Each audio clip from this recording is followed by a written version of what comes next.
اعوذ باللہ من الشیطان الرجیم بسم اللہ الرحمن الرحیم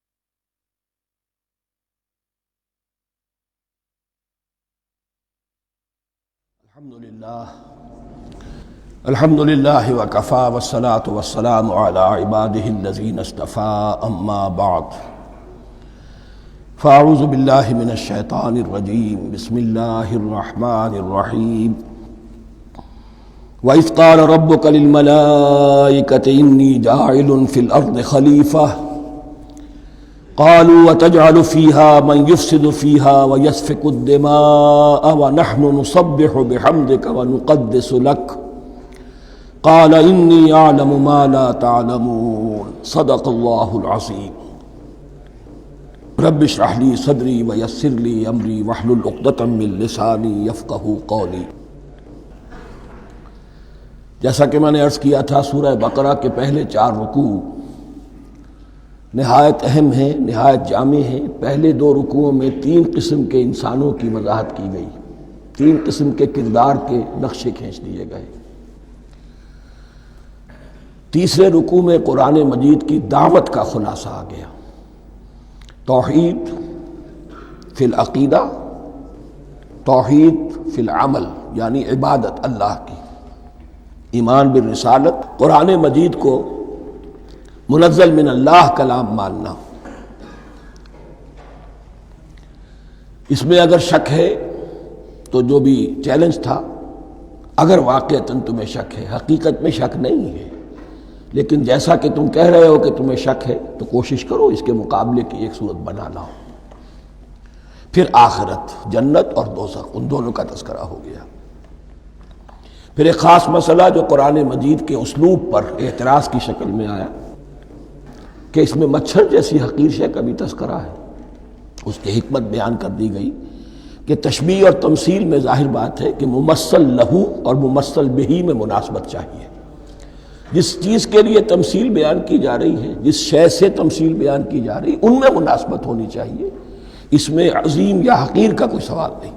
پھر یہ بات کہ جن لوگوں کے دلوں میں زیغ ہے، کجی ہے، وہ اس قرآن سے بھی ان کی ضلالت میں، گمراہی میں اضافہ ہوگا۔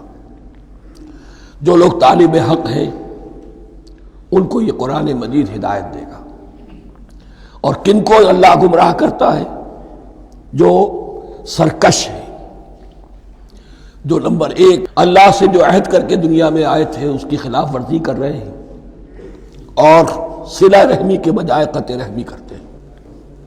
اس کے بعد ایک بہت اہم فلسفیانہ بات آ گئی، اور اسی کے ضمن میں میں نے اصل میں یہ ساری بات دہرائی ہے۔ میں نے کہا تھا کہ یہ بات واضح ہوگی آگے جا کر سورہ غافر میں۔ پھر ذہن میں لائیے کہ جب یہ صورت نازل ہوئی ہے، سورہ غافر نازل ہو چکی تھی، لہذا یہاں اجمالی تذکرہ ہے، وہاں تفصیلی تذکرہ ہے۔ اہل جہنم کا قول نقل ہوا ہے، ربنا امتنا اثنتین واحییتنا اثنتین فاعترفنا بذنوبنا فہل الی خروج من سبیل۔ اے اللہ، تو نے 2 مرتبہ ہم پر موت وارد کی، 2 مرتبہ ہمیں زندہ کیا، اب ہم نے اپنے قصور تسلیم کر لیے، تو اب یہاں سے بھی کوئی اور مرحلہ ہے یا نہیں؟ یہاں سے نکلنے کا بھی کوئی راستہ ہے یا نہیں؟ اس سے حقیقت یہ واضح ہوئی، انسان کی تخلیق اول ہوئی عالم ارواح میں، صرف ارواح کی حیثیت سے، اور حدیث میں آتا ہے الارواح جنود مجندہ، لشکروں کی شکل، تمام انسان۔ ان سے عہد لیا گیا الست بربکم قالوا بلا، پھر سلا دیا گیا ارواح کو۔ یہ گویا کہ پہلی موت تھی جو ہم گزار آئے۔ پھر عالم خلق کا مرحلہ آیا۔ عالم خلق میں یہ تناسل کے ذریعے سے رحم مادر میں جب ایک جنین تیار ہوتا ہے تو ایک حدیث ہے حضرت عبداللہ ابن مسعود سے 4 مہینے کا جب جنین ہو جاتا ہے تو اس کے بعد وہ روح لا کر اس میں پھونک دی جاتی ہے. یہ گویا کہ احیاء اولا ہو گیا، پہلی مرتبہ کا زندہ کیا جانا، پہلی موت کی نیند سے جگا دیا گیا. اے تازہ واردان بساط ہوائے دل، اب ہم اس دنیا میں اس جسد کے ساتھ زندہ ہوئے، اب پھر موت آئے گی، جسد یہی چلا جائے گا جہاں سے آیا تھا، روح جہاں سے آئی تھی وہاں واپس جائے گی. ثم یمیتکم ثم یحییکم ثم الیہ ترجعون، پھر تمہیں اللہ کی طرف لوٹا دیا جائے گا. یہ ہے بہت گہرا نقطہ فلسفہ دین کا. اس کے بعد مضمون شروع ہو رہا ہے خلافت کا، جس کا اجمالی جو ہے تذکرہ تیسرے رکوع کی آخری آیت میں آ گیا. هو الذی خلق لکم ما فی الارض جمیعا، زمین میں جو کچھ ہے اے انسانوں تمہارے لیے پیدا کیا گیا. اسی کے ساتھ جڑتا ہوا مضمون اب خلافت کا آ رہا ہے.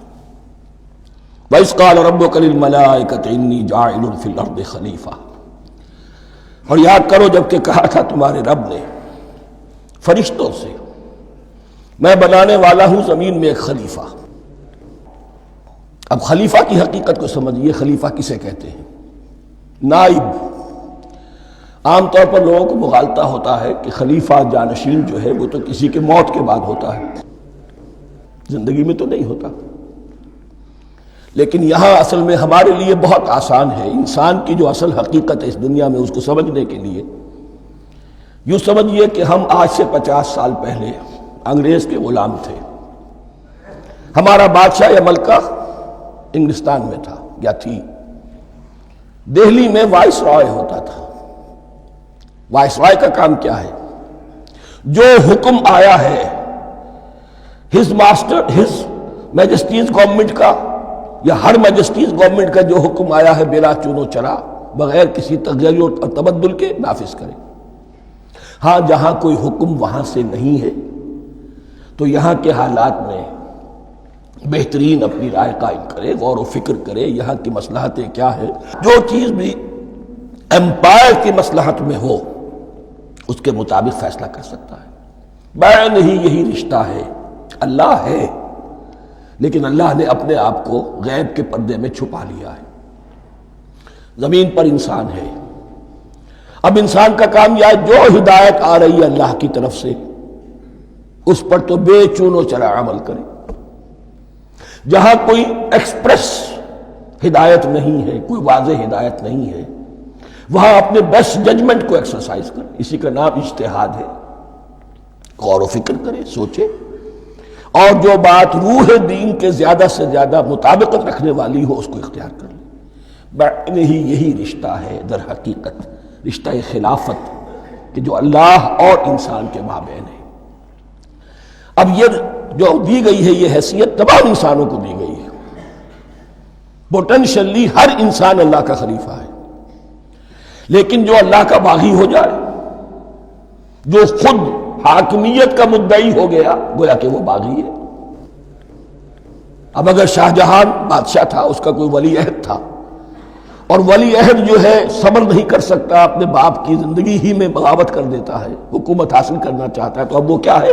واجب القتل ہے. جو لوگ بھی حاکمیت کے مدعی ہو گئے ویسے تو حقیقت واجب القتل ہے، لیکن دنیا میں مہلت دی ہے اللہ نے. یہ دارالامتحان ہے. فوراً قتل نہیں کرتا، فوراً ختم نہیں کرتا. وَلَوْلَا كَلِمَةٌ سَبَقَتْ مِن رَبِّكَ إِلَىٰ أَجَلٍ مُّسَمًّى لَقُضِيَ بَيْنَهُمْ، اگر یہ پہلے بات طے نہ ہو چکی ہوتی، ایک وقت معین تک کے لیے انہیں مہلت اللہ نے نہ دی ہوتی تو اللہ فیصلہ چکا دیتا. لیکن مہلت دی ہے. لیکن کم سے کم اتنی سزا ملتی ہے کہ اب وہ خلافت کے حق سے محروم کر دیے گئے. گویا کہ اب خلافت دنیا میں ہوگی خلافت المسلمین. صرف وہی شخص کہ جو اللہ کو مانے اپنا حاکم مطلق، وہ خلافت کا اہل ہے. تو یہ چند باتیں خلافت کی اصل حقیقت کے ضمن میں یہیں پر سمجھ لیجیے. وَإِذْ قَالَ رَبُّكَ لِلْمَلَائِكَةِ إِنِّي جَاعِلٌ فِي الْأَرْضِ خَلِيفَةً قَالُوا أَتَجْعَلُ فِيهَا مَن يُفْسِدُ فِيهَا وَيَسْفِكُ الدِّمَاءَ وَنَحْنُ نُسَبِّحُ بِحَمْدِكَ وَنُقَدِّسُ لَكَ. اور یاد کرو جب کہ تمہارے رب نے کہا تھا فرشتوں سے کہ میں زمین میں خلیفہ بنانے والا ہوں، تو انہوں نے کہا کہ کیا تو بنائے گا اس میں جو فساد مچائے گا اس میں اور خوریزی کرے گا؟ وَنَحْنُ نُسَبِّحُ بِحَمْدِكَ وَنُقَدِّسُ لَكَ، ہم آپ کی تسبیح اور تحمید اور آپ کی تقدیس میں لگے ہوئے ہیں۔ قال انی اعلم ما لا تعلمون، فرمایا میں جانتا ہوں جو تم نہیں جانتے۔ اب یہاں سوال پیدا ہوتا ہے کہ فرشتوں کو یہ گمان کیسے ہوا، یہ خیال کیسے ہوا؟ دو رائے ہیں اس میں۔ ایک تو یہ کہ انسان کی تخلیق سے پہلے اس دنیا میں جنات تھے، اور انہیں بھی کچھ اللہ نے تھوڑا سا اختیار دیا تھا، اور انہوں نے یہاں فساد مچایا۔ انہی پر قیاس کرتے ہوئے فرشتوں نے سمجھا کہ انسان بھی پھر زمین میں فساد مچائے گا، خوریزی کرے گا۔ ایک دوسری اصولی بات یہ کہی گئی ہے کہ خلافت کا لفظ جب استعمال ہوا تو اس کے معنی ہے کہ کوئی نہ کوئی اختیار بھی ملے گا۔ جنات کے بارے میں خلافت کا لفظ کہیں نہیں آیا، انسان کے بارے میں آ رہا ہے۔ خلیفہ بالکل بے اختیار نہیں ہوتا، جیسا کہ میں نے عرض کیا، جہاں واضح حکم ہے تو اس کی تو تنفیذ، جہاں نہیں ہے وہاں اپنی رائے سے جتنا بھی بہتر سے بہتر سوچ سکتا ہو انسان رائے قائم کرے۔ یہ اختیار جو ہے، ظاہر بات ہے جہاں اختیار ہوگا صحیح استعمال ہونے کا بھی امکان ہے، غلط استعمال ہونے کا بھی امکان ہے۔ اختیار تو بلکہ یہ کہ آپ کا پولیٹیکل سائنس کا تو ایکسیم یہ ہے، authority turns to corrupt and absolute authority corrupts absolutely۔ تو ٹینڈنسی کرپشن کی ہوتی ہے اختیار کے اندر۔ اس بنا پر انہوں نے قیاس کیا کہ اس میں فساد ہوگا، خوریزی ہوگی۔ اللہ تعالیٰ نے فرمایا اپنی حکمتوں سے میں خود واقف ہوں، میں کیوں بنا رہا ہوں یہ میں جانتا ہوں، تم نہیں جانتے۔ وَعَلَّمَ آدَمَ الْأَسْمَاءَ كُلَّهَا، اور اللہ نے سکھا دیے آدم کو تمام کے تمام نام۔ اب اس میں بھی ایک رائے تو یہ ہے، بلکہ اس میں تقریباً اجماع ہے مفسرین کا، کہ اس سے مراد ہے تمام اشیاء کے نام، اور تمام اشیاء کے نام سے مراد ہے ان کی حقیقت کا علم۔ ہیومن نالج جو ہے اگر آپ اس کا تجزیہ کریں گے تو وہ یہی ہے کہ انسان ایک چیز کو پہچانتا ہے، پھر اس کے لیے ایک نام رکھتا ہے یا کوئی ٹرم اس کے لیے قائم کرتا ہے۔ اس نام یا ٹرم اور اس کے حوالے سے، اصطلاح کے حوالے سے بہت سے حقائق کو اپنے ذہن کے اندر محفوظ کرتا ہے۔ تو گویا کہ ان علمہ آدم الاسماء کلہا، تمام نام سکھا دیے کل مادی کائنات کے اندر جو کچھ وجود میں آنے والا تھا، ان سب کی حقیقت سے پوٹینشلی حضرت آدم کو آگاہ کر دیا۔ یہ پوٹینشل علم ہے، ہیومن نالج، جو ایکوائرڈ نالج ہے، جو انسان کو سم اور بصر اور اپنے اس دماغ کے کمپیوٹر کے ذریعے سے حاصل ہوتا ہے۔ ایک ہے ریویلڈ نالج جو اللہ وحی کے ذریعے سے بھیجتا ہے، ایک ہے ایکوائرڈ نالج، انسان خود علم حاصل کرتا ہے۔ اس نے آنکھوں سے دیکھا، کان سے سنا، نتیجہ نکالا، اور اس کمپیوٹر نے اس کو پروسیس کیا، اس نتیجے کو کہیں میموری کے اندر سٹور کر لیا۔ یہ کمپیوٹر ہے بہت بڑا۔ پھر کچھ اور دیکھا، کچھ اور سنا، کچھ چھو کر معلوم ہوا، کچھ چکھ کر معلوم ہوا، کچھ سونگھ کر معلوم ہوا، کوئی اور نتیجہ نکلا، اسے وہ پاس میموری کے ساتھ اس کو ٹیلی کیا اور نتیجہ نکالا۔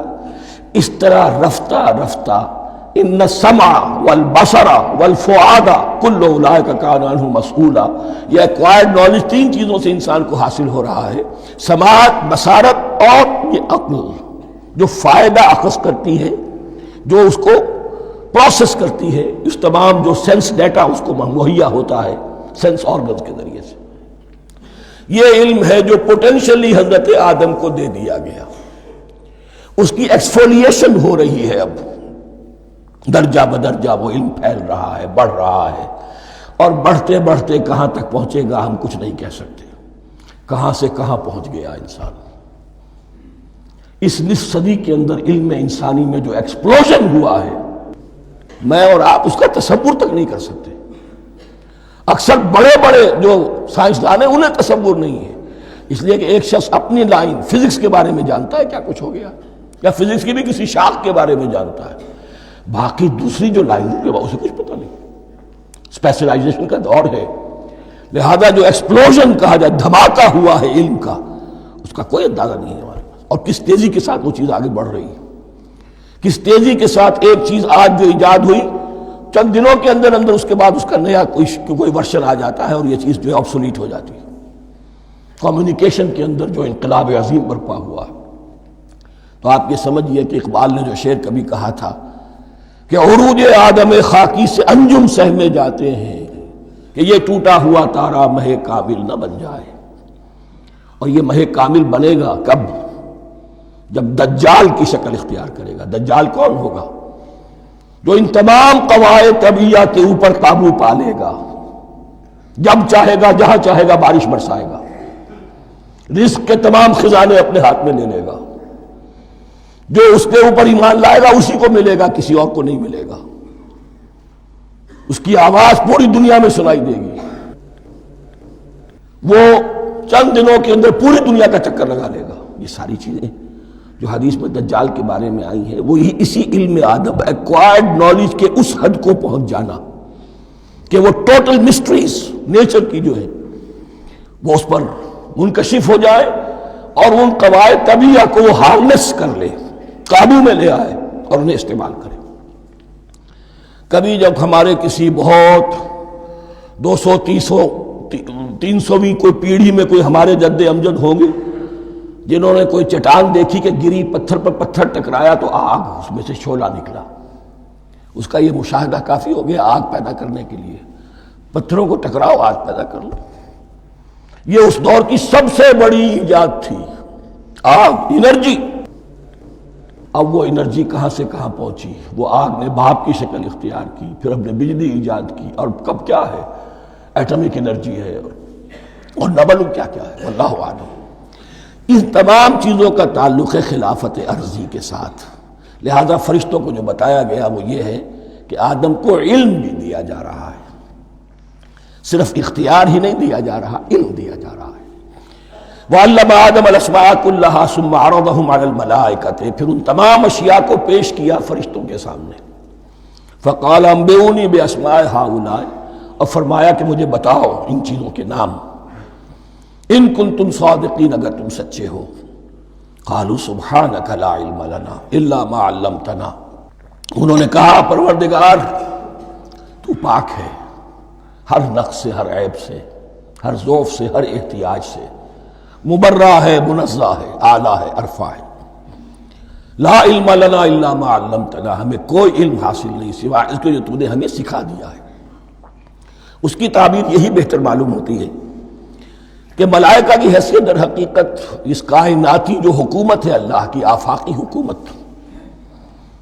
اس کے کارندوں کی ہے، یہ اس کے سول سرونٹس ہیں، تو ہر ایک کو صرف اس کے شعبے کے متعلق علم دیا گیا ہے، علم جامع نہیں ہے، تمام چیزوں کا علم یہ معلوم کرنے کی استعداد ان کے پاس نہیں ہے۔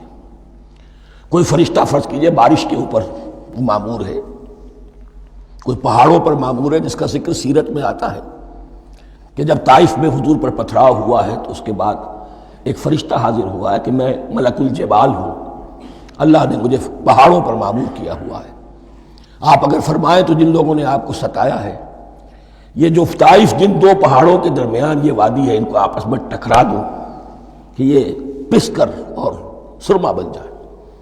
آپ نے فرمایا نہیں، کیا عجب، اللہ تعالیٰ ان کی اگلی نسلوں کو ہدایت دے دے۔ تو فرشتے ہیں، کوئی پہاڑوں پر مامور ہے، کوئی کسی خدمت پر مامور ہے، ان کو علم دیا گیا ہے صرف انہی کی اپنی جو بھی فرائض منصبی ہیں ان کے شعبے سے متعلق، کل نہیں۔ جامعیت جو ہے علم کی وہ ہے کہ جو حضرت آدم علیہ السلام کو پوٹینشلی دے دی گئی اور جو اب بڑھتے بڑھتے ایک بہت جلاور درخت بن چکا۔ سبحانک لا علم لنا الا ما علمتنا انک انت العلیم الحکیم، یقیناً آپ ہی کی ذات ہے جو کل کے کل علم کی حامل ہے اور جس کے اوپر حکمت بھی، جس کی حکمت بھی کامل ہے، باقی تو ہر مخلوق میں سے ہر ایک کا علم ناقص رہے گا۔ العلیم، کل علم کا جاننے والا تو ہی ہے، الحکیم، کل حکمت وہ تو تیرے ہی پاس ہے۔ قال یا آدم انبئہم باسمائہم، اللہ نے فرمایا کہ آدم ان کو بتاؤ ان کے نام۔ فلما انباہم باسمائہم، تو جب انہوں نے بتا دیے ان کو فرشتوں کو ان کے نام. قال الم اقل لکم انی اعلم غیب السماوات والارض. تو اللہ نے فرمایا کہ میں نے کہا نہیں تھا کہ میں جانتا ہوں آسمانوں اور زمین کی تمام غائب چیزوں کو جو تمہاری نگاہوں سے بھی اوجھل ہے. غیب میں ہر شے کا جاننے والا ہوں. عالم ما تبدون وما کنتم تکتمون. اور میں جانتا ہوں جو کچھ تم ظاہر کر رہے تھے اور جو کچھ تم چھپا رہے تھے. چھپانے میں محسوس ہوتا ہے کہ ان کی خواہش یہ تھی کہ خلافت ہمیں ملے. ہم خدام ادب ہیں، ہر وقت تسبیح و تحمید اور تقدیس میں مصروف ہیں، جو حکم ملتا ہے بجا لاتے ہیں. تو یہ خلافت کسی اور مخلوق کو کیوں ملے؟ یہاں صرف یہ اور بتا دوں کہ یہ چونکہ اب ایک تیسری مخلوق کا ذکر بھی بعد میں آئے گا. 3 صاحب تشخص مخلوقات ہیں اللہ کی. صاحب تشخص، صاحب شعور، جن میں میں کا شعور ہے. انا، میں. ایک ملائکہ ہے، ان کی تخلیق نور سے ہوئی ہے. ایک انسان ہے جن کی تخلیق گارے سے ہوئی ہے. ایک جنات ہیں جن کی تخلیق آگ سے ہوئی ہے. باقی حیوانات ہیں، ان میں شعور تو ہے، خود شعوری نہیں ہے. Self consciousness, there is a world of difference between consciousness and self consciousness. انسان جب دیکھتا ہے تو اس کو یہ بھی معلوم ہے میں دیکھ رہا ہوں. کتا بلہ دیکھتا ہے، اسے یہ اندازہ نہیں ہوتا کہ میں دیکھ رہا ہوں. دیکھنے کا ایک نتیجہ ہے جو نکل آتا ہے، لیکن میں کا وجود نہیں ہے. یہ انا، سیلف، ایگو، یہ انسان میں ہے. جنات میں ہے، شعور میں، اور فرشتوں میں ہے. ایک نوری مخلوق، ایک ناری مخلوق، ایک زمین کے اس کرسٹ میں یہ جو مٹی اور گارے، مٹی اور پانی کا جو ملغوبہ ہے گارے کی شکل میں، اس سے بنا ہے. قال یا آدم انبئهم باسمائهم فلما انباهم باسمائهم قال الم اقل لكم انی اعلم غیب السماوات والارض واعلم ما تبدون وما كنتم تكتمون وَإِذْ قُلْنَا لِلْمَلَائِكَةِ اسْجُدُوا لِآدَمَ فَسَجَدُوا إِلَّا إِبْلِيسَ. اور یاد کرو جب کہ ہم نے کہا فرشتوں سے سجدہ کرو سب کے سب آدم کو، جھک جاؤ آدم کے سامنے. فَسَجَدُوا، ان سب نے سجدہ کیا. إِلَّا إِبْلِيسَ، سوائے ابلیس کے. پہلی بات تو یہ سمجھیے کہ تمام ملائکہ کے سجدے کی ضرورت کیا تھی. کیا یہ صرف تعظیماً تھا؟ اور تعظیماً اگر تھا تو کیا آدم خاکی کی تعظیم تھی یا کسی اور شے کی تعظیم تھی؟ مکی صورتوں میں یہ بات 2 جگہ واضح کی گئی ہے. فَإِذَا سَوَّيْتُهُ وَنَفَخْتُ فِيهِ مِن رُوحِي فَقَعُوا لَهُ سَاجِدِينَ. جب میں اس آدم کی تخلیق مکمل کر لوں اور اس میں اپنی روح میں سے پھونک دوں، تب گر پڑنا اس کے سامنے سجدے میں. تعظیم اگر ہے تو آدم خاکی کی نہیں ہے، اس کے اندر جو ڈیوائن ایلیمنٹ ہے، جو ڈیوائن سپارک ہے، جو روح ربانی ہے، میری روح، اس کی ہے. اور نمبر 2، اس کی حکمت کیا ہے، علت کیا ہے، غرض و غایت کیا ہے؟ جیسا کہ میں نے عرض کیا، اس کائنات کی اس حکومت کے کارندے تو وہ ہیں. خلیفہ بنایا جا رہا انسان کو، جب تک یہ ساری سول سروس اس کے تابع نہ ہو خلافت کیسے کرے گا؟ دیکھیے میں جانا چاہتا ہوں، چوری کرنے کے لیے جانا چاہتا ہوں. راستے میں کتنے فیکٹرز ہوں گے، کتنے فزیکل فینومینا ہوں گے. میں چلنا چاہتا ہوں، میں زمین کو دھکیلتا ہوں، زمین مجھے دھکیلتی ہے. زمین مجھے نہ دھکیلے تو میں کیسے چلوں گا؟ یہ پوری کائنات جو ہے، یہ جب ہم کوئی ارادہ کرتے ہیں اور کوئی فیل کرتے ہیں تو اس فیل کے پورے ہونے میں، اس کے ظہور میں نہ معلوم کون کون سے ایلیمنٹس ہیں، کون کون سی فورسز آف دی نیچر ہیں جو ہمارے ساتھ موافقت کرتی ہے تو ہم وہ کام کر سکتے ہیں. اور ان سب پر فرشتے مامور ہیں، ہر ایک کی اپنی ڈومین ہے. اگر وہ تابع نہ ہوں تو خلافت کی کوئی معنی نہیں. خلافت دی گئی ہے، یہ ادھر جانا چاہتا ہے جانے دو، یہ نماز کے لیے مسجد میں جانا چاہتا ہے جانے دو، یہ چوری کے لیے نکلا ہے نکلنے دو. اس لیے کہ اس کو جو اختیار دیا گیا ہے، اس کے اختیار کے استعمال میں یہ تمام جو قوتیں ہیں وہ اس کے ساتھ موافقت کرتی ہیں، تب اس کا کوئی ارادہ وہ اچھا ہو یا برا وہ پایہ تکمیل کو پہنچ سکتا ہے۔ یہ گویا کہ سبارڈینیشن اس کے لیے سمبل کہ تمام فرشتوں کو جھکا دیا گیا۔ البتہ اس آیت میں ایک مغالطہ پیدا ہوتا ہے، الا ابلیس، سوائے ابلیس کے۔ مغالطہ یہ پیدا ہوتا ہے کہ شاید وہ بھی فرشتہ تھا، اس لیے کہ حکم تو فرشتوں کو دیا گیا تھا۔ پھر نوٹ کیجئے اس سے پہلے، بہت پہلے سورہ کہف نازل ہو چکی ہے، اور سورہ کہف میں فرما دیا گیا ہے کان من الجن ففسق عن امر ربی، وہ جن تھا پس اس نے سرکشی کی اپنے رب کے حکم سے۔ فرشتے کی شان یہ نہیں ہے، وہ اللہ کے کسی حکم کی سرتابی نہیں کرتا۔ لا یعصون اللہ ما امرہم ویفعلون ما یؤمرون، وہ اللہ کے کسی حکم کی نافرمانی نہیں کرتے اور جو حکم ملتا ہے بجا لاتے۔ یہ جنات کے اندر اختیار تھا، جیسے اختیار انسانوں کو دیا گیا ہے۔ جنات میں نیک بھی ہیں، بد بھی ہیں، اعلیٰ بھی ہیں، ادنا بھی ہیں، جیسے انسانوں میں۔ لیکن یہ عزازیل جو جن تھا، علم اور عبادت دونوں کے اعتبار سے بہت بلند ہو گیا تھا، اور یہ فرشتوں کا یوں سمجھیے کہ ہم نشین، فرشتوں کے ساتھ اس طور سے شامل، جیسے بہت سے انسان بھی اگر اپنی بندگی میں، زہد میں، عبادت میں، نیکی میں ترقی کریں تو ان کا ملائے اعلیٰ کے ساتھ، عالم ارواح کے ساتھ، عالم ملائکہ کے ساتھ ایک رابطہ قائم ہوتا ہے۔ اسی طریقے سے وہ جو عزازیل تھا، جن ہونے کے باوجود اپنی نیکی، عبادت، پارسائی اور اپنے علم میں فرشتوں سے بہت آگے تھا، اس لیے معلم الملکوت کی شکل اختیار کر چکا تھا۔ اس کو اپنی زون تھا۔ یہ بات جیسا کہ میں نے عرض کیا 7 مرتبہ قرآن میں یہ بات آئی ہے، قصہ ابلیس و آدم، کہ فرشتوں کو حکم ہوا کہ سجدہ کرو، سب جھک گئے، ابلیس نے سجدے سے انکار کر دی 7 مرتبہ۔ یہ 7ویں مرتبہ ہے جو ہم پڑھ رہے ہیں، مصحف میں پہلی مرتبہ آ رہا ہے، ترتیب نزول میں 7ویں مرتبہ آ رہا ہے۔ یہ آدم و ابلیس کا قصہ اس سے آگے سورہ اعراف میں آئے گا، پھر سورہ ہجر میں آئے گا، سورہ بنی اسرائیل میں آئے گا، سورہ کہف میں آئے گا، سورہ طٰہٰ میں آئے گا، سورہ صاد میں آئے گا، 6 مرتبہ مکی قرآن میں، 1 مرتبہ یہاں۔ تو یہاں اشارہ نہیں کیا، اس لیے مغالطہ ہو سکتا ہے، لیکن یہ کہ سورہ کہف میں آپ کو بتا چکا ہوں کان من الجن ففسق عن امر ربی، اس نے اپنے رب کے حکم سے سرتابی۔ ابلیس اس کا صفاتی نام ہے اب، اس لیے کہ اب لسیبلسو کے معنی ہوتے ہیں مایوس ہو جانا۔ یہ اللہ کی رحمت سے بالکل مایوس ہے، اور مایوس جو ہو جائے وہ شیطان ہو جاتا ہے۔ اب میرا تو چھٹکارا نہیں ہے، جتنوں کو برباد کر سکوں کروں، میری تو عاقبت خراب ہو چکی ہے، جتنوں کو اپنے ساتھ، ہم تو ڈوبے ہیں سنم، تم کو بھی لے ڈوبیں گے۔ اب وہ شیطان اس معنی میں کہ انسان کی عداوت اس کی گھٹی میں پڑ گئی، اس نے اللہ سے پھر اجازت بھی لی کہ مجھے مہلت دے دے، یوم یبعثون، قیامت تک کے دن کے لیے، تو میں ثابت کر دوں گا کہ یہ آدم اس رتبے کا حقدار نہ تھا، مستحق نہ تھا جو اسے دیا گیا۔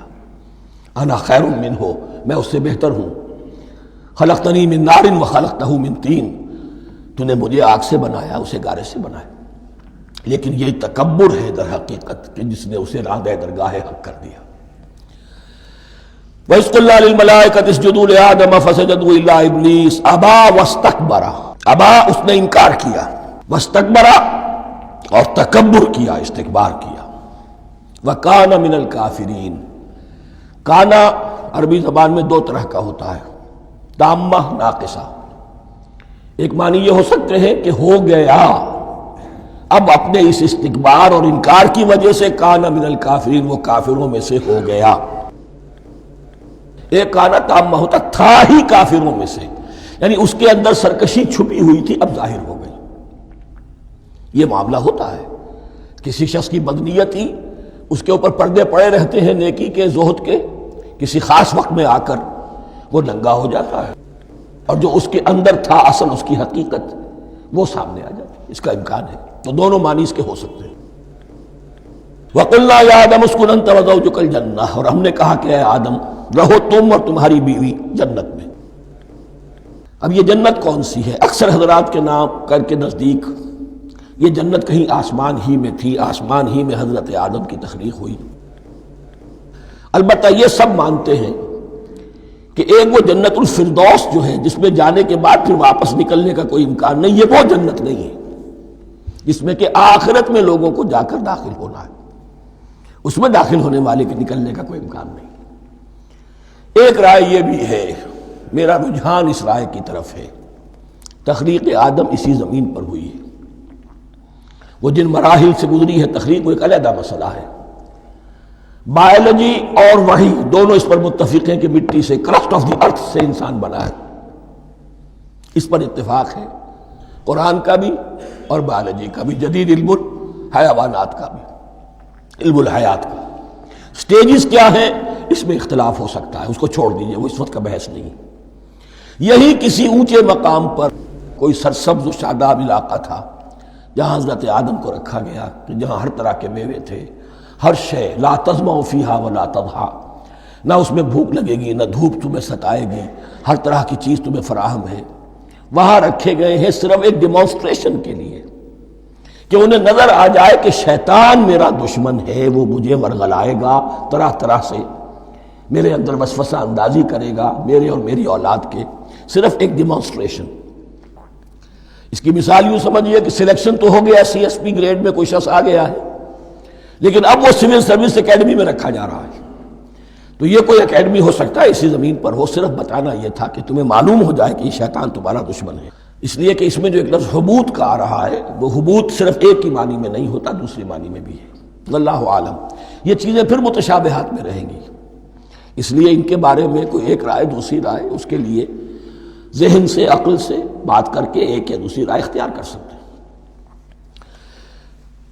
وَقُلْنَا يَا آدَمُ اسْكُنْ أَنْتَ وَزَوْجُكَ الْجَنَّةَ، اور ہم نے کہا کہ رہو اے آدم تم بھی اور تمہاری بیوی بھی باغ میں، اس باغ میں، الجنہ اس باغ میں، گویا کہ اشارہ کیا جا رہا ہے۔ وَكُلَا مِنْهَا رَغَدًا حَيْثُ شِئْتُمْ، اور کھاؤ اس میں سے با فراغت جہاں سے چاہو، ہر طرح کا پھل ہے کھاؤ۔ وَلَا تَقْرَبَا هَٰذِهِ الشَّجَرَةَ، یہاں پہ اس درخت کا نام نہیں دیا گیا، اشارہ اس درخت کے قریب مت جانا۔ فَتَكُونَا مِنَ الظَّالِمِينَ، تو تم ظالموں میں سے ہو جاؤ گے، تم حد سے گزرنے والوں میں سے ہو جاؤ گے۔ اب اس کی بھی حکمت سمجھیے کہ چونکہ ڈیمانسٹریشن کرانی ہے کہ تمہیں کسی چیز سے، ہزار چیزیں مباح ہیں دنیا میں، چند چیزیں پینے کی حرام ہیں، اب تم اگر ان ہزار مباح چیزوں کو چھوڑ کر حرام چیز کو پیتے ہو تو یہ تمہارا اختیار ہوا، جبکہ اللہ تعالیٰ نے مباحات کا دائرہ بہت وسیع رکھا ہے۔ جس سے چاہو چند رشتے ہیں جو بیان کر دیے گئے، یہ حرام ہے، محرمات ہے، ابدیہ ہیں، ان سے تو شادی نہیں ہو سکتی، باقی کسی مسلمان عورت سے دنیا کے کسی کونے میں وہ شادی کر سکتے، کروڑوں کے آپشنز آپ کے لیے خالی کھلے ہیں، لیکن پھر بھی انسان شادی نہ کرے، زنا کرے، یہ گویا کہ اس کی اپنی خباثت نفس ہے۔ ایک نہیں، دو دو، تین تین، چار چار تک شادی کرو، اجازت ہے تمہیں۔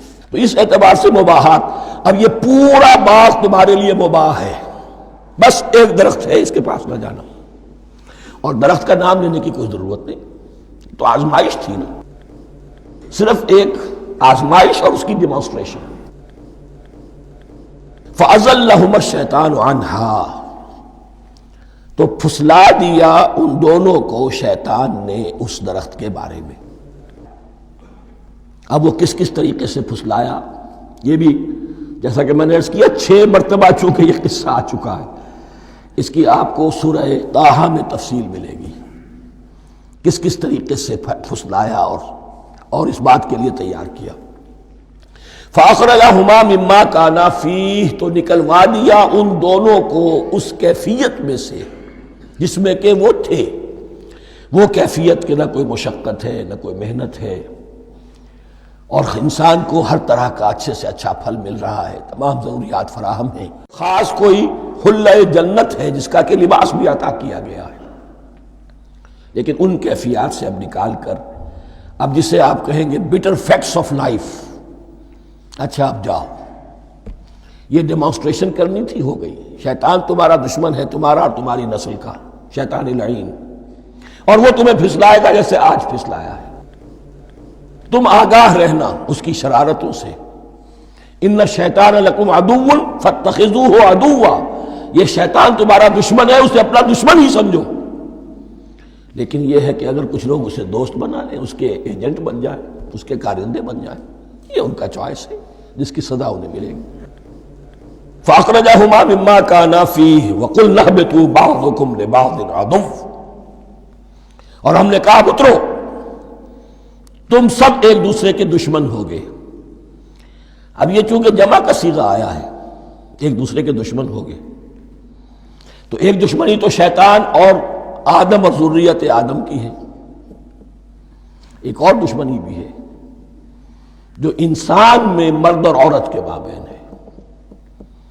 عورت بھی پھسلاتی ہے، غلط راستے پر ڈالتی ہے، مرد عورتوں کو گمراہ کرتے ہیں، عورتیں مردوں کو گمراہ کرتی ہیں۔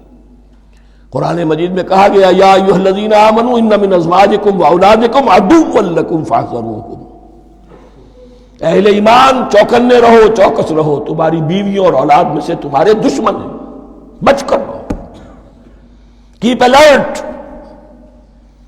کہیں ان کی محبت تمہیں راہ حق سے منحرف نہ کر دے۔ تم ایک اچھا کام کرنا چاہتے ہو، بیوی رکاوٹ بن گئی، بیوی کو اچھا کام کرنا چاہتی، شوہر رکاوٹ بن گیا، تو یہ محبت نہیں ہے، یہ عداوت ہے۔ اس حوالے سے بعضکم لبعض عدو وَلَكُمْ فِي الْأَرْضِ مُسْتَقَرٌّ وَمَتَاعٌ إِلَىٰ حِينٍ، اور تمہارے لیے اب زمین میں مستقر ہے، جائے قیام ہے اور متاع ہے، ضرورت کی چیزیں ہیں ہم نے فراہم کر دی ہیں، إِلَىٰ حِينٍ، لیکن ایک وقت معین تک کے لیے، یہ ابدی نہیں ہے، ایک وقت آئے گا یہ بساط ہم لپیٹ دیں گے۔ یوم نطوی السماء کطی السجل للکتب، جس دن کہ ہم تمام فضاؤں کو اور تمام خلاؤں کو، تمام آسمانوں کو اس طرح لپیٹ لیں گے جیسے کتابوں کا تمار لپیٹ لیا جاتا ہے۔ ایک وقت آئے گا، یہ تخلیق الی اجل مسمى ہے، الی حین ہے۔ فتلقى آدم من ربہ کلمات فتاب علیہ، تو سیکھ لیے، حاصل کر لیے آدم نے اپنے رب سے کچھ کلمات، تو اللہ نے ان کی توبہ قبول کر لی۔ اب اس کی وضاحت سورہ اعراف میں ہے، یہ تو چونکہ پس منظر میں وہ 2/3 قرآن موجود ہے، اس کی وضاحت کیا ہے کہ حضرت آدم میں سخت پشیمانی پیدا ہوئی ہے، میں نے کیا کیا، مجھ سے خطا سرزد ہو گئی، اللہ کے حکم کی میں نے خلاف ورزی کی، لیکن ان کے پاس الفاظ نہیں تھے کن الفاظ میں اللہ سے استغفار کریں، کن الفاظ میں اللہ سے معافی چاہے۔ اللہ کی رحمت یہ ہوئی کہ اللہ نے الفاظ انہیں خود تلقین فرما دی، یہ اللہ کی شان رحیمی ہے۔ اصل شے جو ہے وہ انسان کے اندر گناہ پر ندامت کا پیدا ہو جانا ہے، یہ اصل توبہ ہے۔ علامہ اقبال نے جو بڑی اپنی آغاز عنفوان شباب میں جو اشعار کہے تھے، ان میں سے ایک شعر کو سن کر پھڑک اٹھے تھے اس وقت کے اساتذہ بھی، موتی سمجھ کے شان کریمی نے چن لیے قطرے جو تھے میرے عرق انفعال کے، انفعال کہتے ہیں شرمندگی کو، شرمندگی سے میری پیشانی پر جو پسینے کے قطرے نمودار ہو گئے، میرے پروردگار کو وہ اتنے عزیز ہوئے، اس نے انہیں موتی کی طرح چن لیا، موتی سمجھ کے شان کریمی نے چن لیے قطرے جو تھے میرے عرق انفعال کے۔ تو فتلقى آدم من ربہ کلمات، ان پر پچھتاوا ہوا، ندامت ہوئی، اللہ نے انہیں الفاظ، وہ الفاظ کیا تھے وہ سورہ اعراف میں ہیں، ربنا ظلمنا انفسنا وان لم تغفر لنا وترحمنا لنکونن من الخاسرین، اے اللہ ہم نے اپنی جانوں پر ظلم کیا ہے، اور اگر تو نے ہمیں بخش نہ دیا اور رحم نہ فرمایا تو ہم تو خسارہ والوں میں ہو جائیں گے، تباہ ہو جائیں گے، برباد ہو جائیں گے۔ یہی پر فوری تقابل موجود ہے، غلطی ابلیس سے بھی ہوئی، حکم سے سرتابی ہوئی، لیکن اس پر ندامت نہیں ہوئی، تکبر کی بنا پر اور اکڑ گیا، انا خیر منہ۔ غلطی آدم سے بھی ہوئی، نافرمانی ہوئی، لیکن اس پر پشیمان ہوئے اور توبہ کی۔ وہ شیطنت ہے، یہ آدمیت ہے، ورنہ کوئی انسان گناہ سے اور معصیت سے مبرہ نہیں ہے۔ حضور کی ایک حدیث ہے، کلو بنی آدم کلکم خطاؤون، کلو بنی آدم خطاؤون وخیر الخطائین التوابون۔ آدم کے تمام اولاد، تمام انسان خطا کار ہیں، ان خطا کاروں میں بہتر وہ ہیں، اچھے وہ ہیں جو توبہ کرتے ہیں۔ تو یہاں حضرت آدم سے غلطی ہوئی، انہوں نے توبہ کی، پشیمانی ہوئی، ندامت ہوئی، اس نے کی اور اس پر جم گیا، اصرار کیا۔ فتلقى آدم من ربه کلمات فتاب علیہ انہ هو التواب الرحیم۔ یقیناً وہی تو ہے بہت توبہ کو قبول فرمانے والا اور بہت رحم فرمانے والا۔ یہ نوٹ کیجئے گا، توبہ کا لفظ دونوں طرف سے آتا ہے، بندہ بھی تواب وخیر الخطائین التوابون، تواب بندے بھی ہو گئے، تواب اللہ بھی ہے۔ اس کی اصل حقیقت کیا ہے؟ بندے نے خطا کی اور دور ہو گیا اللہ سے، اللہ نے اپنی رحمت کی نگاہ اس سے پھیر لی۔ بندے نے توبہ کی، اللہ پھر اپنی رحمت کے ساتھ اس کی طرف متوجہ ہو گیا۔ توبہ کے معنی پلٹنا۔ بندہ معصیت سے توبہ کر کے اپنی اصلاح کی طرف، بندگی کی طرف، اطاعت کی طرف پلٹ آیا۔ اللہ نے جو اپنی نظر رحمت پھیر لی تھی، اللہ نے پھر وہی اپنی شان غفاری اور رحیمی کے ساتھ بندے کی طرف توجہ فرما لی، جس کے لیے حدیث میں الفاظ آتے ہیں، تم اگر میری طرف بالشت بھراؤ گے میں ہاتھ بھراؤں گا، تم اگر چل کر آؤ گے میں دوڑ کر آؤں گا، ہم تو مائل بکرم ہے کوئی سائل ہی نہیں، راہ دکھلائیں کسے رہنم منزل ہی نہیں۔ وہ تو تواب ہے، بس فرق یہ ہے کہ تابہ بندے کے لیے ہوگا تو الہ ہوگا، تابہ الہ، انی تبت الیک، اور جب اللہ کی طرف سے ہوگا تابہ علیہ، وہ اعلی ہوگا، اس پر توبہ کی، یعنی اللہ کی بلند شان ہے تو انسان توبہ کرتا ہے تو اس کی طرف توبہ کرتا ہے، اللہ کی شان کیا ہے، وہ توبہ کرتا ہے تو بندے پر اعلی، فتاب علیہ انہ هو التواب الرحیم۔ قلنا اہبطوا منہا جمیعا، ہم نے کہہ دیا اتر جاؤ اس سے اب تم سب کے سب، فَإِمَّا يَأْتِيَنَّكُم مِّنِّي هُدًى، اب یہاں لفظ آیا اہبطوا، یہاں بھی پہلے بھی آیا ہے۔ جو حضرات یہ سمجھتے ہیں کہ تخلیق آدم آسمانوں پر ہوئی ہے اور جنت بھی وہ آسمان میں ہے جہاں رکھے گئے تھے، آزمائشی یا ٹریننگ یا ڈیمانسٹریشن والی جنت، وہ یہاں حبوط کا ترجمہ کریں گے کہ آسمان سے زمین پر اترنے کا حکم دیا گیا۔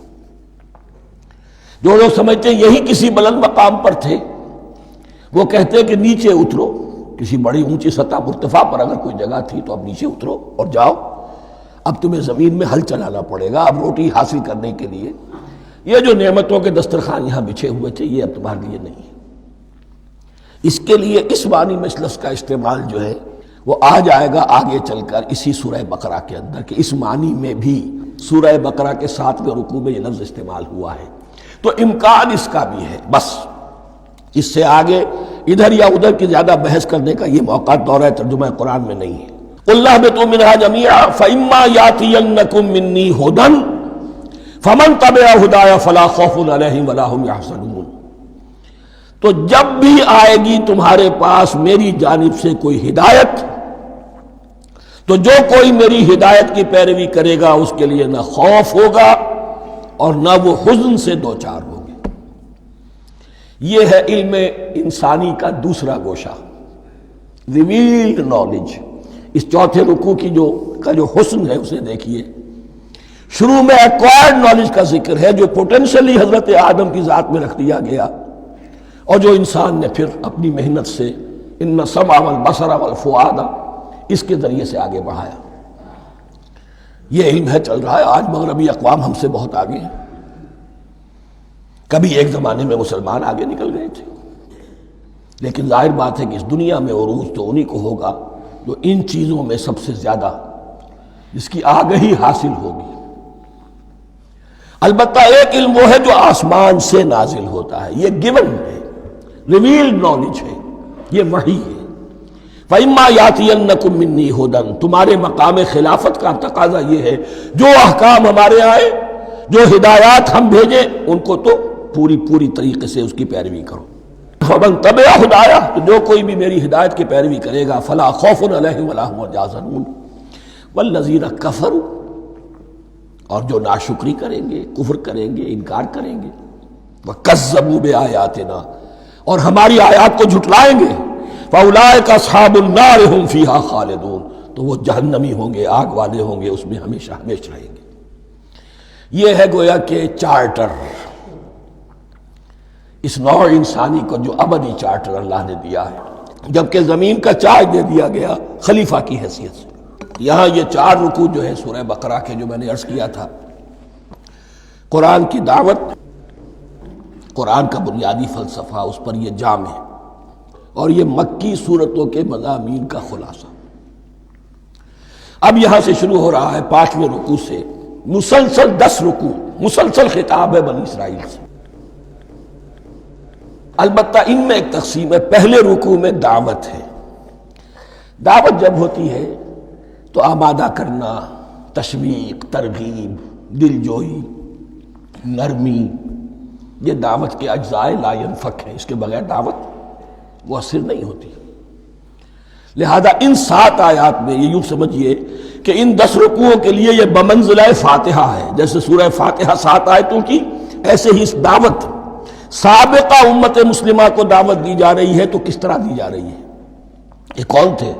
یہ بھی مسلمان ہی تو تھے نا، کافر تو ہو گئے حضور کا انکار کر کے، ورنہ وہ موسیٰ کے ماننے والے، شریعت ان کے پاس، بڑے بڑے علماء ان میں، علم کا چرچا ان میں، سب کچھ تھا، ان کو دعوت دی جا رہی ہے۔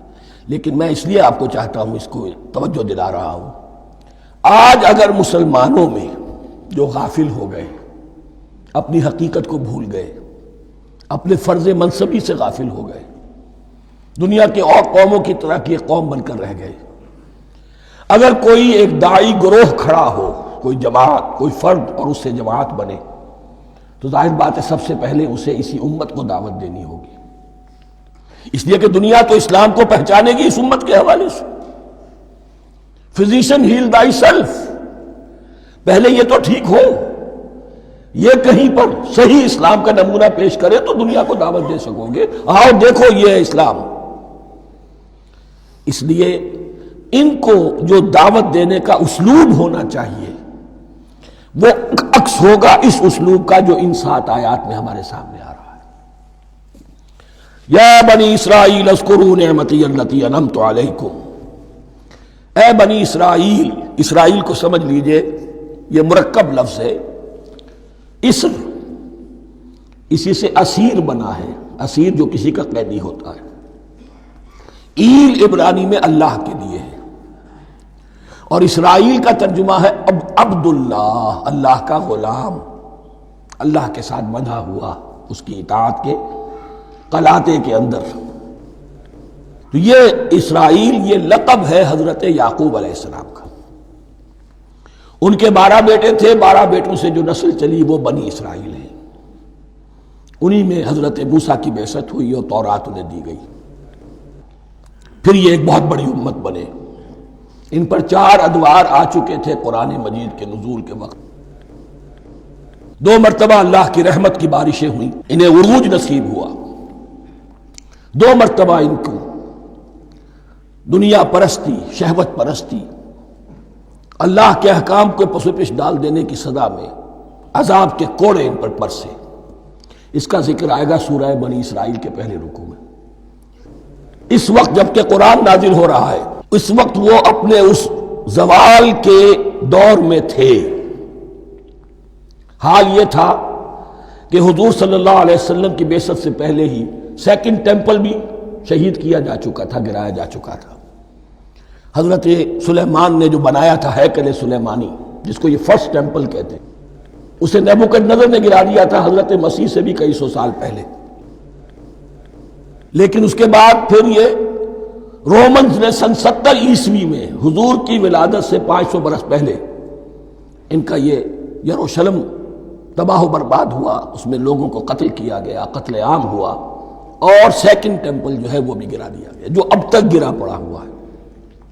صرف ایک ویلنگ وال ہے جس کے پاس جا کر یہودی جو ہے ماتم کر لیتے ہیں، روتے ہیں، اور اب وہ بنانے پر تلے ہوئے ہیں اپنا تھرڈ ٹیمپل، اس کے نقشے بن چکے ہیں، بلو پرنٹ بن چکے ہیں۔ لیکن بہرحال جس وقت قرآن نازل ہو رہا تھا یہ بہت ہی پستی میں تھے۔ اس کے بارے میں فرمایا، اے بنی اسرائیل ذرا یاد کرو میرے اس انعام کو جو تم پر ہوا۔ وہ انعام کیا ہے؟ میں نے تمہیں اپنی کتاب دی، نبوت سے سرفراز فرمایا، اپنی شریعت تمہیں عطا فرمائی، تمہیں داؤد، تمہارے اندر داؤد اور سلیمان جیسے بادشاہ اٹھائے جو بادشاہ بھی تھے، نبی بھی تھے۔ وَأَوْفُوا بِعَهْدِي، اور میرے وعدے کو پورا کرو تاکہ میں بھی اپنے وعدے کو پورا کروں۔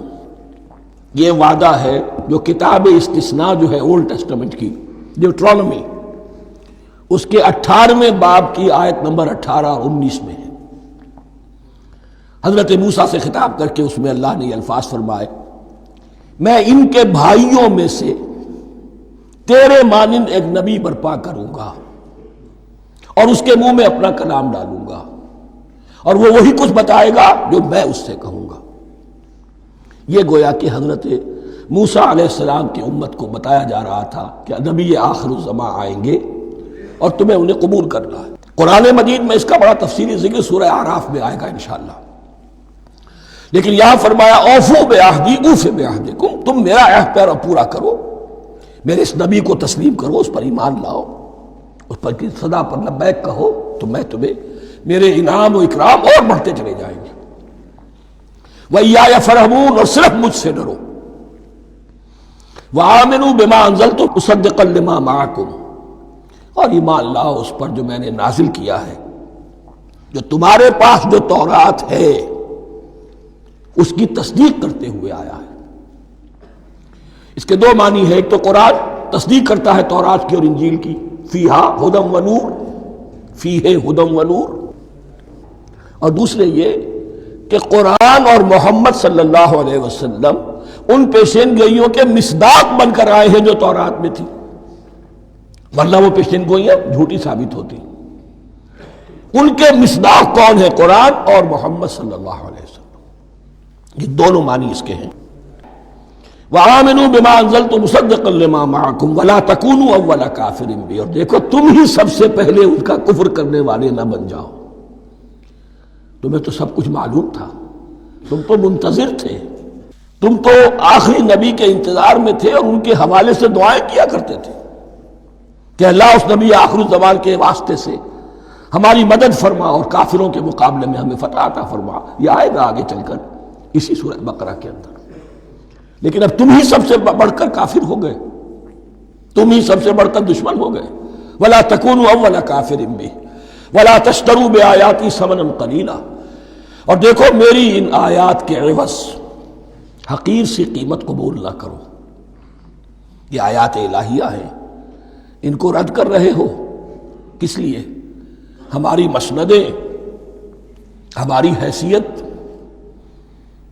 ہماری چودراہٹیں، کہیں ان پر کوئی آنچ نہ آ جائے۔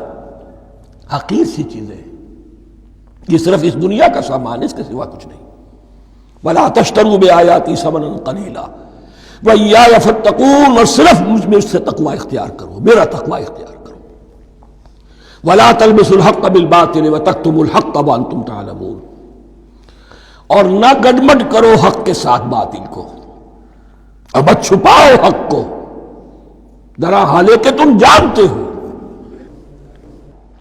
یہ بات اچھی طرح نوٹ کر لیجیے، جانتے بوجھتے کرنا، ایک ہے مغالطے میں کرنا، وہ ضلالت ہے، گمراہی ہے۔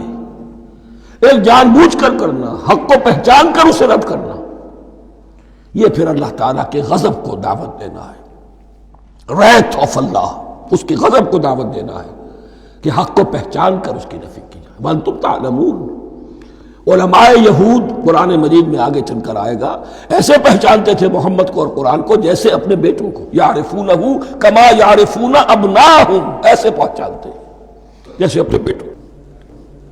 وَأَقِیمُوا الصَّلَاةَ وَآتُوا الزَّکَاةَ، دیکھو نماز قائم کرو، زکوٰۃ ادا کرو، وَارْكَعُوا مَعَ الرَّاكِعِينَ، اور جھکنے والوں کے ساتھ جھکو۔ یہ اول تو رکوع کو انہوں نے اپنے ہاں سے خارج کر دیا تھا، ثانیاً باجماعت نماز ان کے ہاں ختم ہو گئی تھی۔ وَارْكَعُوا مَعَ الرَّاكِعِينَ، جماعت باجماعت نماز کی طرف اشارہ ہے۔ أَتَأْمُرُونَ النَّاسَ بِالْبِرِّ وَتَنْسَوْنَ أَنفُسَكُمْ، کیا تم لوگوں کو نیکی کا حکم دیتے ہو، تقویٰ کی، پارسائی کی تعلیم دیتے ہو؟ میں کہہ رہا ہوں نا کہ اصل میں مخاطب کون ہے؟ علماء یہود۔ اس آیت سے ثابت ہو گیا عالم ہمارا بھی جب بھی کھڑا ہوگا اونچے سے اونچا آواز کہے گا، اعلیٰ سے اعلیٰ بات کہے گا۔ اکثر و بیشتر کا حال یہ ہے کہ ان کا اپنا کردار دیکھیے تو کوئی مناسبت ہی نہیں اس سے کہ جو وہ بات کہہ رہا ہے، جو لوگوں کو دعوت دے رہا ہے اس پر خود عمل نہیں۔ تو یہی در حقیقت علماء یہود کا کردار بن چکا تھا۔ أَتَأْمُرُونَ النَّاسَ بِالْبِرِّ وَتَنْسَوْنَ أَنفُسَكُمْ، کیا تم لوگوں کو نیکی کا حکم دیتے ہو اور خود اپنے آپ کو بھول جاتے ہو؟ وَأَنْتُمْ تَتْلُونَ الْكِتَابَ، اور یہ سب کچھ تم کر رہے ہو اس حال میں کہ کتاب پڑھتے بھی ہو، تورات پڑھتے ہو، صاحب تورات ہو۔ ہمارے بھی بہت سے علماء کا، علماء سو جنہیں ہم کہتے ہیں، حال یہ ہو چکا ہے، خود بدلتے نہیں قرآن کو بدل دیتے ہیں، ہوئے کس درجہ فقیہان حکم بے توفیق۔ جو صورتحال ہے صرف قرآن کا متن بچا ہوا ہے، اس کے مفہوم میں، اس کی تفسیر میں، اس کے ترجمے میں تو تحریفیں موجود ہیں، بڑی بڑی تحریفیں موجود ہیں، متن بچا ہوا ہے، وہ اس لیے کہ اللہ تعالیٰ نے اس کی حفاظت کا ذمہ لیا ہے۔ وَاسْتَعِینُوا بِالصَّبْرِ وَالصَّلَاةِ، اور مدد حاصل کرو دو چیزوں سے، صبر اور نماز۔ یہ صبر کا لفظ یہاں پر بہت قیمتی ہے، بہت بامانی ہے۔ علماء سو کیوں وجود میں آتے ہیں؟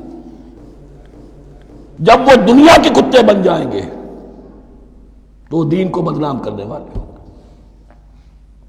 بظاہر دینی مناسب ہیں لیکن اصل میں ان کے پردے میں دنیا داری کی جا رہی ہے، صبر نہیں، بس صبر کے ساتھ اور نماز کے ساتھ، اس لیے کہ آپ صحیح راستے پر آئیں گے۔